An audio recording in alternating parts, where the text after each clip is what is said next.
할렐루야, 반갑습니다. 오늘 민수기 9장 가도록 합니다. 9장에 오시면 두 번째 유월절을 지키는 내용이 나오는 것을 보게 되죠. 9장 1절에 이렇게 되어 있습니다. 애굽 땅에서 나온 다음 해 첫째 달에 여호와께서 시내 광야에서 모세에게 말씀하여 이르시되. 자, 그러면 첫 번째 유월절은 언제 했는가요? 출애굽하던 그날 밤에 이루어진 유월절이죠. 그리고 그 다음 해니까 1445년 1월 14일이 되는 거죠. 1월 14일 날 유월절을 지키게 되는데, 그 지킬 때에 어떻게 지켜야 되는가에 대해서 다시 말씀을 합니다. 5절에 보니까 그들이 첫째 달 14째 날 해 질 때에 시내 광야에서 유월절을 지켰으되. 광야에서 지켰다는, 광야. 그죠? 전에는 어디에서 지켰습니까? 애굽을 출애굽하기 전 고센 땅에서 지킨 거죠. 고센 땅에서 지켰는데 이제는 애굽을 떠나와서 시내 광야에서 지킵니다. 이 광야에서 출애굽을 지킬 때에 하나님은 우리에게 말씀하심이 무엇인가요? 자, 유월절에 대해서 우리 다시 한번 생각을 해보도록 하겠습니다. 유월절 날 뭐 먹죠? 유월절 날 먹는 음식이 바로 어린 양 고기죠. 양을 잡아서 그 양을 피는 문에다가 문 좌우 임방설주에 바르죠. 그리고 그 양고기는 불에 구워서 먹었습니다. 또 무교병을 먹었습니다. 이 무교병은 누룩이 들어가지 않는 떡이죠. 그리고 선나무를 아울러서 거피 먹은 것이 유월절 예식이었습니다. 자, 물에 삶지도 않고 날 것으로도 먹지 않고 불에 구워서 먹었다는 것은 하나님의 말씀, 어린 양은 예수 그리스도잖아요. 그 예수 그리스도는 곧 하나님이시고 하나님은 곧 말씀이므로 말씀을 받아 먹을 때는, 묵상을 할 때는 어떻게 해요?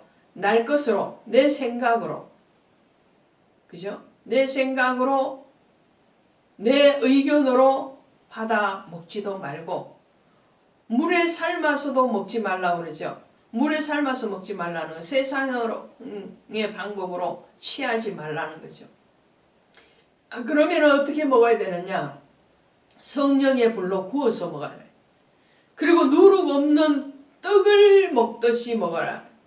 누룩은 죄를 상징하는데 그 죄와 버무려서 먹는 것이 아니라는 거예요. 맛없는 것이라 할지라도 누룩 없는 떡을 먹어야 해요.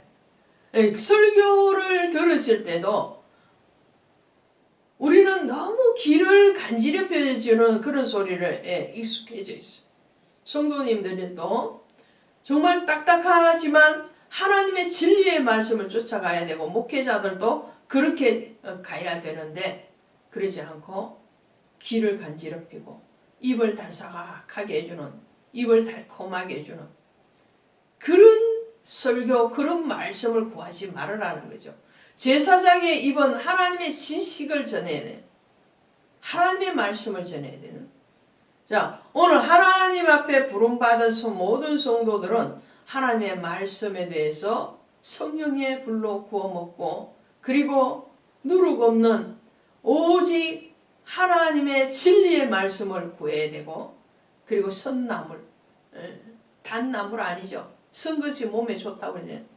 입에는 선하 몸에는 단 것이 바로 선나물인데, 이 선나물과 같이 과거에 우리가 죄 가운데 있을 때에 먼저 우리를 만나주시고 우리를 찾아오시고 우리를 선택해 주신 그 하나님의 은혜를 기억하라는 거죠. 선나물이라는 것은 애굽에서의 그런 종살이 하던 노예 생활을 하고 정말 매맞고 빈궁한 생활을 했던 그 시절에 대해서 잊지 말아라는 거예요.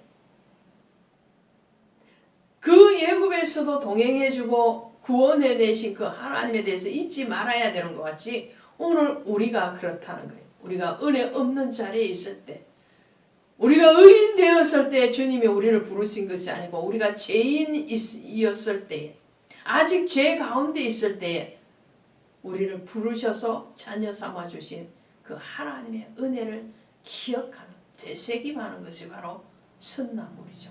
그것을 먹는 것인데, 그러면 이것을 신의 광야에서 먹었다는 거예요. 그럼 광야는 뭔가요? 광야는 정갈과 뱀이, 그리고 또 들짐승이 들끓는 물이 없고 건조한 땅. 그뿐만 아니라 광야는 어떤 것이냐면요, 애굽의 떡으로 살던 옛 사람을 제거하는 것이 바로 광야입니다. 애굽에서 떡 먹고 부추와 참외를 먹었다고 이 이스라엘 백성들이 나중에 또 불평을 하거든요. 애굽에서 먹었던 떡이 뭔가요? 바로 애굽적인 떡, 세상적인 떡이죠. 세상적인 만나였죠.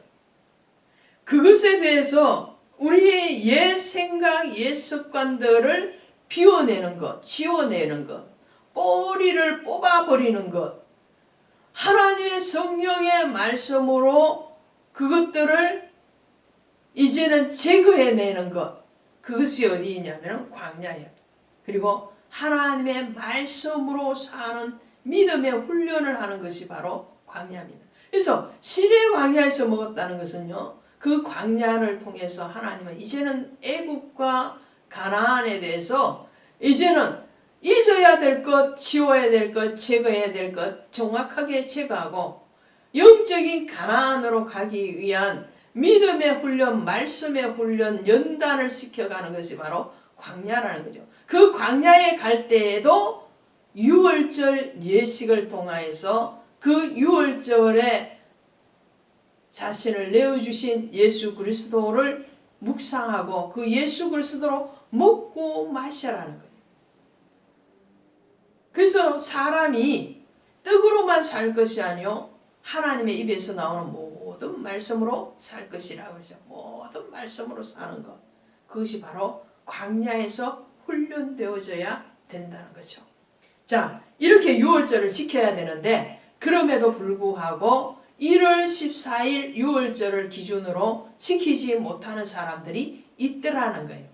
그 사람들에 대한 배려가 나옵니다. 10절에 보니까 이스라엘 자손에게 말하여 이르라. 너희나 너희 후손 중에 시체로 말미암아 부정하게 되거든 먼 여행 중에 있다 할지라도 다 여호와 앞에 마땅히 유월절을 지키되 둘째 달 14째 날 해질 때에 그것을 지켜서 어린 양의 무교병과 선나물을 아울러 먹을 것이니라. 자, 이렇게 말해요.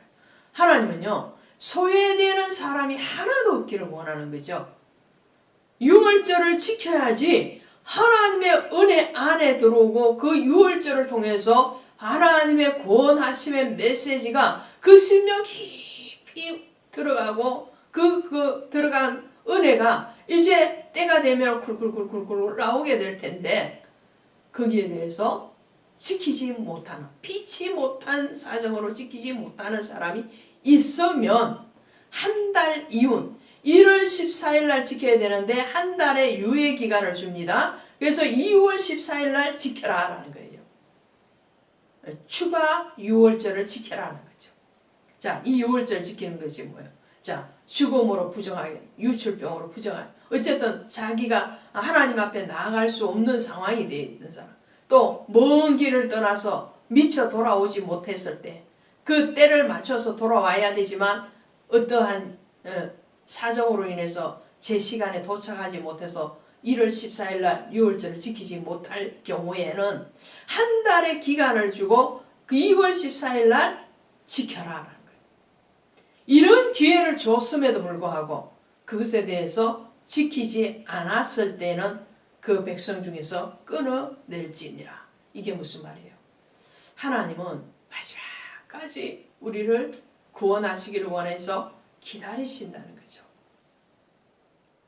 마지막까지. 하나님은 뱃속에 우리를 어머니 뱃속에서 지으시기 이전부터 우리를 선택하셨다고 그랬죠. 야곱을 선택하신 것 같이. 그러함에도 불구하고 우리의 교만과 우리의 자만과 우리의 죄성으로 하나님 앞에 나아가지 않고 예수 그리스도를 믿음으로 받아들이지 않은 그 사람을 향해서도 마지막까지 주님은 기다리시고 그러함에도 불구하고 끝까지 믿지 아니한 자는 어떻게 해요? 믿지 아니한 자를 구원시킬 수는 없다라는 것을 말씀을 하고 있죠. 오늘 이 6월절은 바로 하나님이 우리에게 당부하심입니다. 구원 안으로 들어와라.